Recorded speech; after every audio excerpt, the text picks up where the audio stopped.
आप लगातार जनसंपर्क कर रहे हैं और लोगों के बीच में जाके बाबा साहब के विचारधारा को और अपना पार्टी प्रशांत किशोर जी का लोगों को बता रहे हैं। ऐसा तो कई पार्टी है जो बाबा साहब के विचार के लेकर लोग जाते हैं और अपने फिर चंदा और अपने पैकेट भरने में लग जाते हैं। क्या सर आप नहीं, ये सच्चाई है, ये विडंबना है और ये बातें आप हम पर भी इल्जाम डाल सकते हैं, इसमें कहीं कोई गलत नहीं। देखिए, बाबा साहब की तस्वीरें तो सभी लोग बेच रहे हैं, उनके लकीरों पे चलने की बात। बाबा साहब ने क्या कहा था कि वोटिंग राइट्स को हम इसलिए दे रहे हैं कि तुम शोषित से शासक बन जाओ। अब वोटिंग राइट्स का दुरुपयोग क्या हो रहा है दलित जातियों में? दलित जातियों में हो रहा है कि वो गरीबी और अशिक्षा अज्ञानता के कारण कुछ, मान लीजिए, दलाल प्रवृत्ति के लोग जो है हमारे भोली भाली जनता को पैसा भी दे देते हैं और ये समझाते हैं कि फलाने को वोट देना है, जनता हमारी नहीं बिकती है। तो आप कह सकते हैं कि वो पहले तो जय भीम के नाम से अपना चेहरा चमका लेते हैं और चेहरा चमकाने के बाद किसी पार्टी का दलाल कर देते हैं, बन जाते हैं। जहां तक मेरा सवाल है, आप मुझको भी एक इल्जाम डाल सकते, कह सकते हैं कि आप भी कल होके बिक जाइएगा।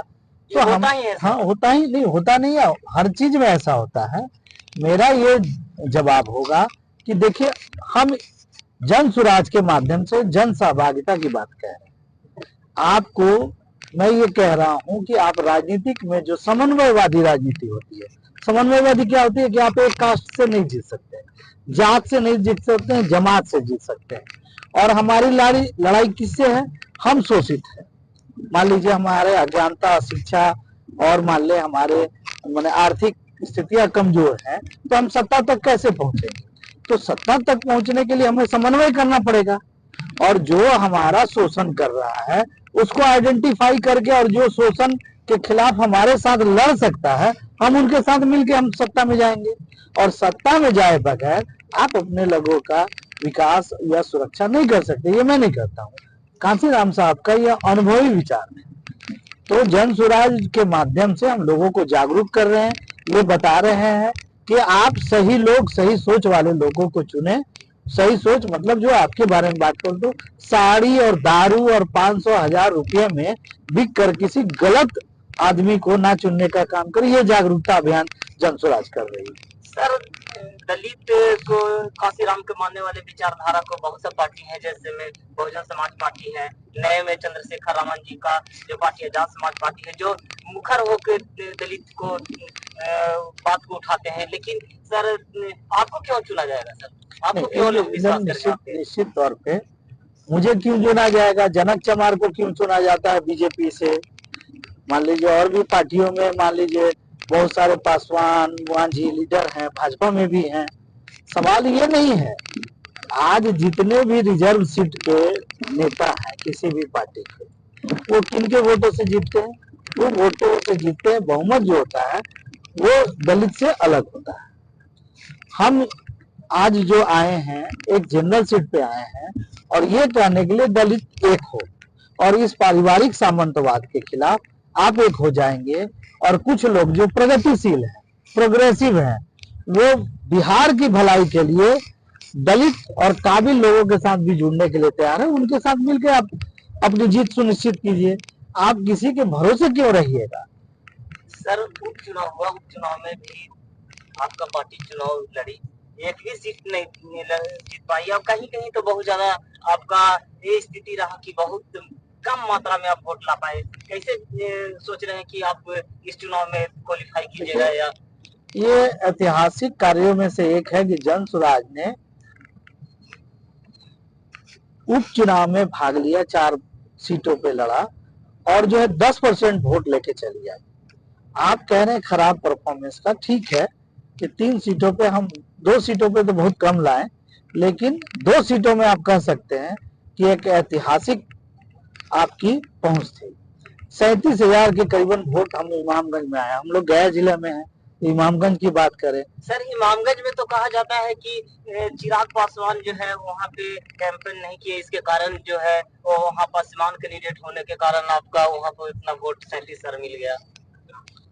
देखिए, यही होता है कि चूंकि राजनीतिक समझ अलग होती है और एक आम बोलचाल की भाषा अलग होती है।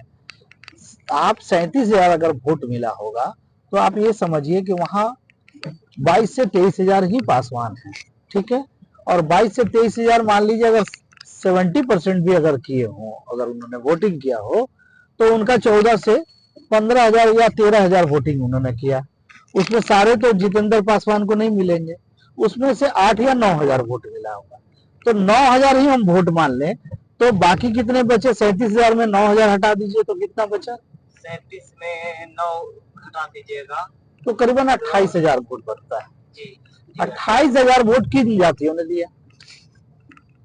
ये सवाल है, जी सवाल है, मेरा सवाल नहीं है, आंकड़े बता रहे हैं, आंकड़े सवाल कर रहे हैं कि अगर पासवानों ने 8 से 9 हजार वोट दिया तो बाकी वोट किसके थे?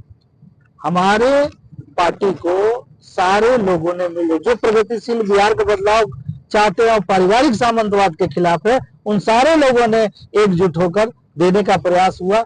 अलग बात है कि जनदल और माने बाहुबली के हिसाब से बहुत सारे बूथों को प्रभावित करके मान लो जीतने का काम किया। केंद्रीय मंत्री हैं उनके, दीपा मांझी के मान लीजिए ससुर जी, और बिहार में मंत्री हैं मान लीजिए संतोष सुमन जी, तो उनका भी एक प्रभाव है जिसके कारण, लेकिन जनता जो है भरपूर प्यार दिया है गया जिला में जन स्वराज पार्टी को। और मुझे लगता है कि सबसे ज्यादा अच्छा रिजल्ट पूरे बिहार में मुझे लगता है कि जन स्वराज को गया ही दे। सर, आप कह रहे हैं कि जनरल सीट से हम चुनाव लड़ेंगे, क्या आप लोगों के बीच में दीजिएगा कि जनरल सीट से आपको चुनाव बड़ी लड़ाया जाएगा? और आप लोगों की बड़ी आपत्ति है भैया, मेरे लोकतंत्र में बहुमत का राज होता है। आप यादवों को टिकट देते हैं, क्या क्यों देते हैं? इसका कोई क्राइटेरिया है? यादवों को इसलिए देते हैं कि उनकी संख्या ज्यादा है। तो जब गुरुआ विधानसभा में मैं लड़ने आया हूं तो वहां दलितों की आबादी अगर 35% है तो मैं कैंडिडेट क्यों नहीं हूं? और दलित को यहां से जीत के क्यों नहीं जाना चाहिए? ये सवाल तो जनता से है, आप हमसे सवाल कर रहे हैं। अरे मैं तो जनता के बीच में आया हूं ये बताने के लिए कि देखिए आज जो पूरे बिहार में पारिवारिक सामंतवाद चल रहा है। पारिवारिक सामंतवाद क्या? कि बेटा ही बनेगा, बहन नहीं बनेगी, बेटी ही बनेगी, पतोह ही बनेगी, समधी नहीं बनेगी। उसके लिए हम दलित समाजवाद की बात करते हैं, समाजवाद की बात करते हैं कि दलितों में कम से कम समाजवाद आ जाए तो अपनी आर्थिक हितों की और राजनीतिक हितों की सुरक्षा कर सकते हैं।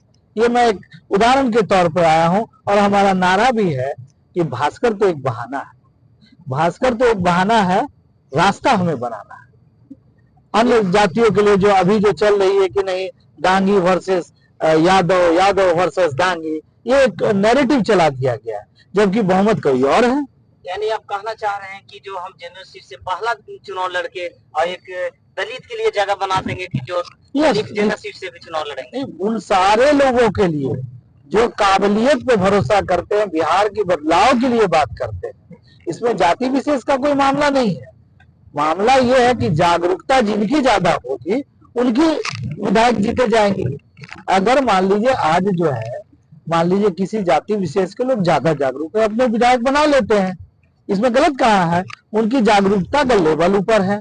अगर हम दलितों में ये जागरूकता का लेवल ऊपर कर पाए और मान लीजिए अन्य जातियों में अति पिछड़ा खास करके और स्वर्ण जातियों में भी अगर हम ये समझ पैदा कर सके कि काबिलियत को अगर आप दे रहे हैं, अगर उनमें भी अगर जातिवाद है तो निश्चित तौर पे वही जातिवादी लोग जीतेंगे। आप बिखरे हुए रहेंगे और जीतेगा वही जिसकी संख्या ज्यादा है।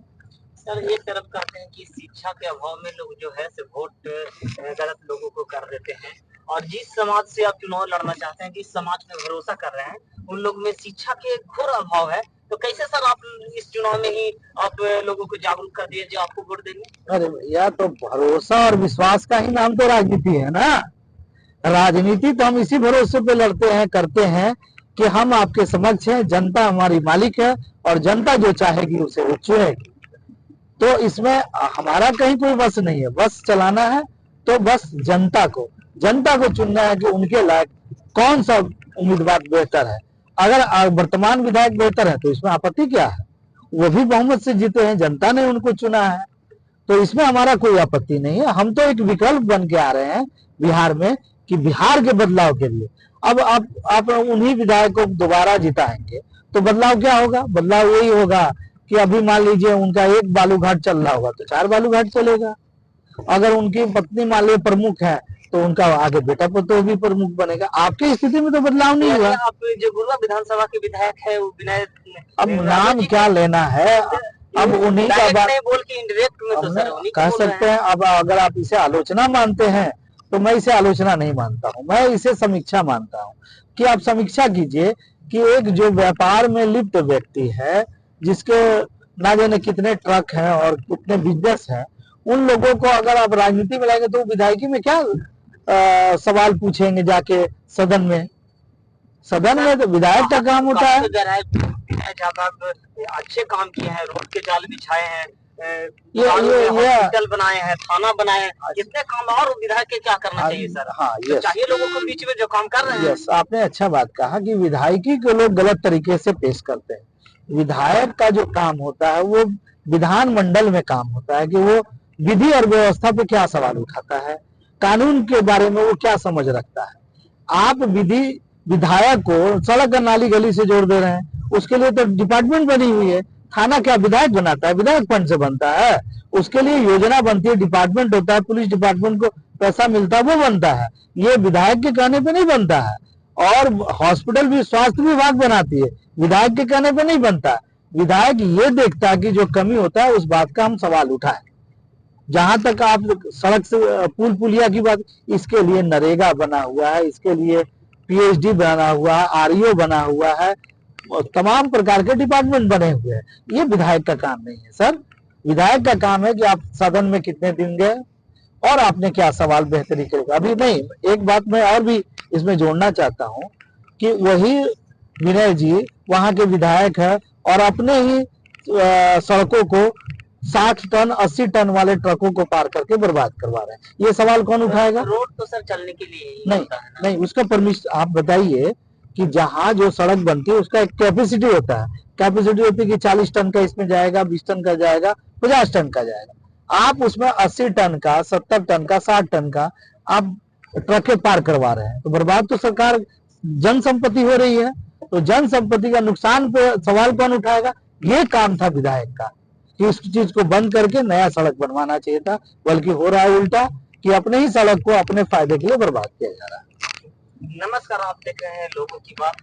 इस समय वीरेंद्र भास्कर जी थे और ये जनसुराज पार्टी के लीडर हैं और गुरुआ विधानसभा से एज ए कैंडिडेट मानते हैं और चुनाव लड़ना चाहते हैं। चुनाव लड़ना नहीं चाहिए, लड़ रहा हूँ और यहाँ की जनता को ये देखना है कि उसमें हमारे जैसे और भी 2-4 उम्मीदवार होंगे जो उनको बेहतर लगता है, उनका आप समर्थन करेंगे, संशोधन करेंगे और उनको चुनाव लड़ने के लिए परमिशन देंगे।